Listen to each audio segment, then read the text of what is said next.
Hi, I just wanted to share today a little bit about Neurographica.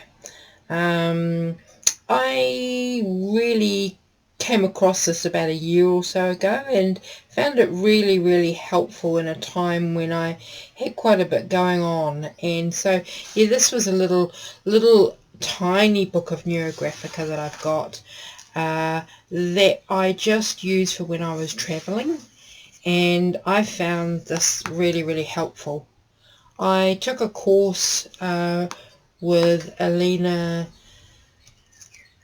Smilowski, I think is her name, and she was really good.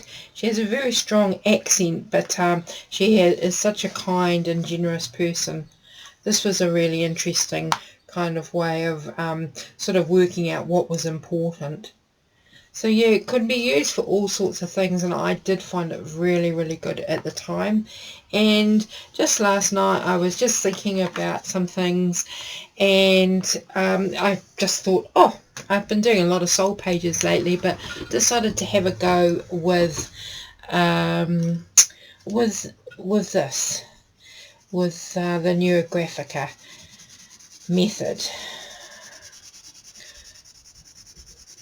So you can find on YouTube so much wonderful information on this, and it is just a really helpful thing to learn how to do, and you can use it in any sort of moment of I suppose challenge is one way, but it also can be just used as a bit of personal development. I found it good for that.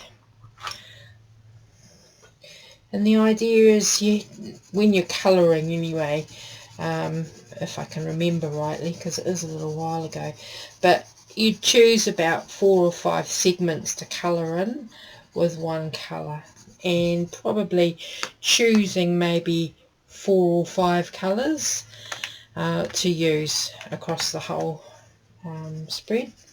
So the idea is very similar to something I just did recently in Soul Pages, which is kind of transmuting an issue. So with Neurographica, you can, for 2 minutes, you can sort of empty your cup on anything that you're sort of wondering about or thinking about, and then you do a very quick line, and then you do the neurographic line over top of that.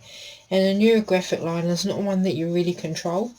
It's sort of something just really like how the brain works, really, or how roots of a tree would work.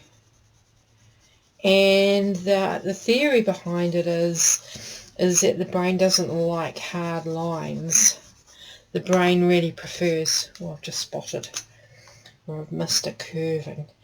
The brain really likes it like I've just done there. I've just curved out that line. Really prefers it. So as I said, I did set this up quite late last night and then sort of left it, and knowing that I would come back to it today is something to share.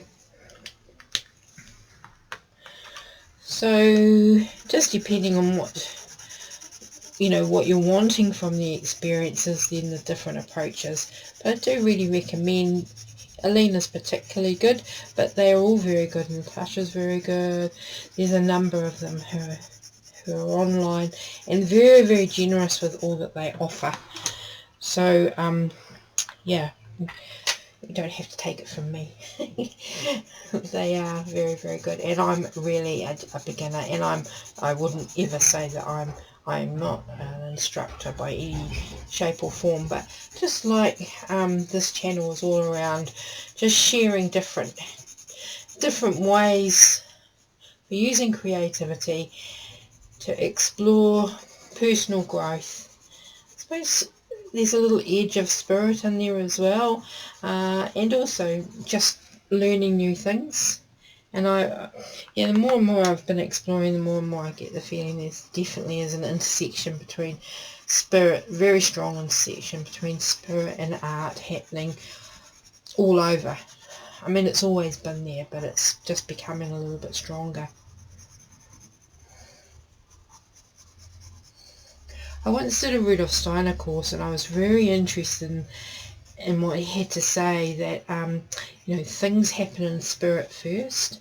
So when we work on the big stuff and we work on it on a spiritual level first, everything else can follow. And so, you know, there's real medicine there, isn't there, when you think about it in that light. I've probably got more than 5 colours. Never mind. I'm pretty sure nobody's coming to check on me. Anyway, lovely to have a chat with you, and hope you enjoy this. I'm going to speed up the film now.